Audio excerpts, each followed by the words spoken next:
You tell yourself you'll start saving when things calm down, when the bills get smaller, when the raise comes through, when the kids are older, when life isn't quite as expensive, and somehow that moment never arrives.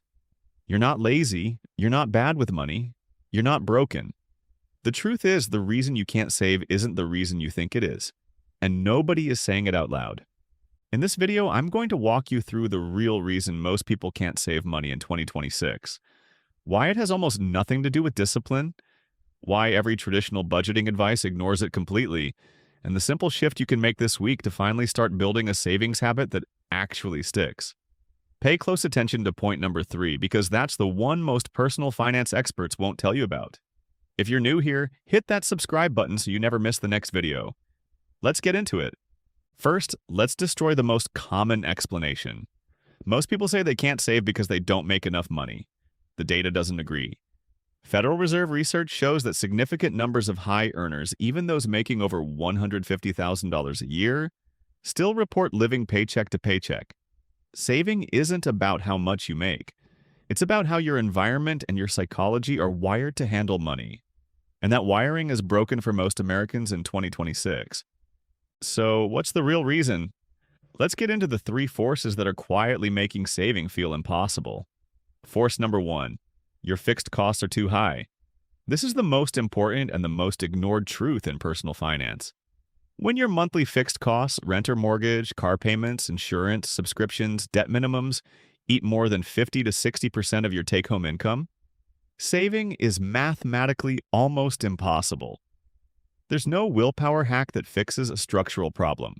Harvard Joint Center for Housing Studies data shows that nearly half of American renters spend more than 30% of income on housing alone. Add car payments, insurance, and subscriptions, and most households are at 70% fixed costs before the first grocery run of the month. As personal finance writer Ramit Sethi put it, most people don't have a discipline problem. They have a math problem. The fix isn't more discipline. The fix is fewer fixed costs. Audit every recurring charge. If a car payment, a subscription, or a housing situation is locking up over half your income, you don't need to budget harder. You need to restructure. Force number 2. Lifestyle inflation is happening faster than income growth. Every time someone gets a raise, the lifestyle scales up to match before they even feel the new money. A nicer apartment, a slightly better car, a higher grocery bill from upgraded brands, a few more delivery orders a week. This is the slow leak that drains every raise before it has a chance to become savings. Studies from the Bureau of Labor Statistics consistently show that as income increases, discretionary spending increases at almost the exact same rate, leaving the saving rate flat. This is why high earners often have less in savings than middle earners. They earn more, but they consume the entire raise before they ever see it. As Morgan Housel said, the highest form of wealth is the ability to wake up every morning and say, I can do whatever I want today. That kind of wealth is built by maintaining your lifestyle as your income grows, not by upgrading every 12 months. The fix is brutal but simple. The next time your income goes up, automate 50% of the raise directly into savings or investments before you ever see the money. Live on the same baseline for 1 more year. Watch what happens. Force number 3. This is the one nobody talks about. Modern life is engineered to make you spend. Every app on your phone is optimized to get a percentage of your paycheck. One-click ordering, saved payment information, auto-renewing subscriptions, personalized advertising, buy now, pay later financing that splits a $60 purchase into 4 payments of $15 so it feels harmless. The friction to spend has been engineered down to 0, while the friction to save has stayed exactly where it was 20 years ago. Stanford behavioral research shows that introducing even small friction into spending decisions, like requiring a credit card to be re-entered or adding a 24-hour wait period before a purchase, can reduce discretionary spending by 20 to 30%. The system is designed to win. You're playing a game that's been engineered for you to lose. As behavioral economist Dan Ariely put it, we are predictably irrational. The fix is to flip the friction, make saving easy, make spending hard. Automate savings the second your paycheck hits. Delete payment information from your favorite shopping apps. Uninstall the ones that drain you the most. Add the 24-hour rule to any purchase over $50. Take Rachel, a 31-year-old marketing manager making $75,000 a year who could never save.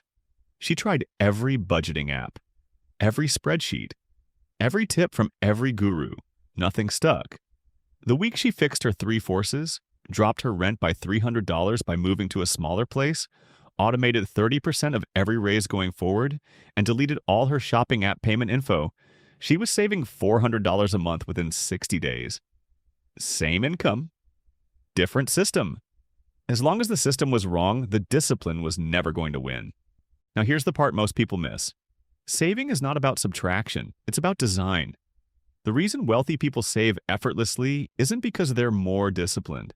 It's because their lives are designed to make saving the default and spending the deliberate choice. Their fixed costs are low. Their automatic transfers run the second money hits the account. They've stripped out the friction-free spending tools that wreck everyone else. The wealth came from the design, not the willpower. So how do you apply this starting this week? 3 steps. Step 1. Calculate your fixed cost percentage.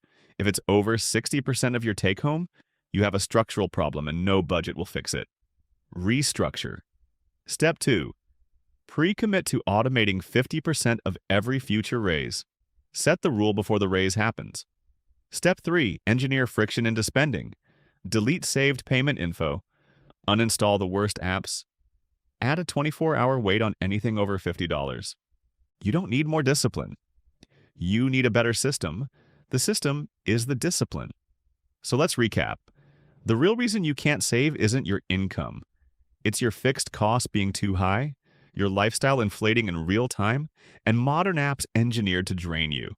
Fix the structure, and the savings show up almost by themselves. Fix the willpower, and you'll still be having the same conversation a year from now. If this video helped you reframe why saving has been so hard, hit that like button to help the channel grow, and subscribe so you never miss the next one. Next time, we're breaking down the 90% rule, the brutal statistical reason most people will never be rich, and how to be in the 10% who actually make it. You don't want to miss it. I'll see you in the next video.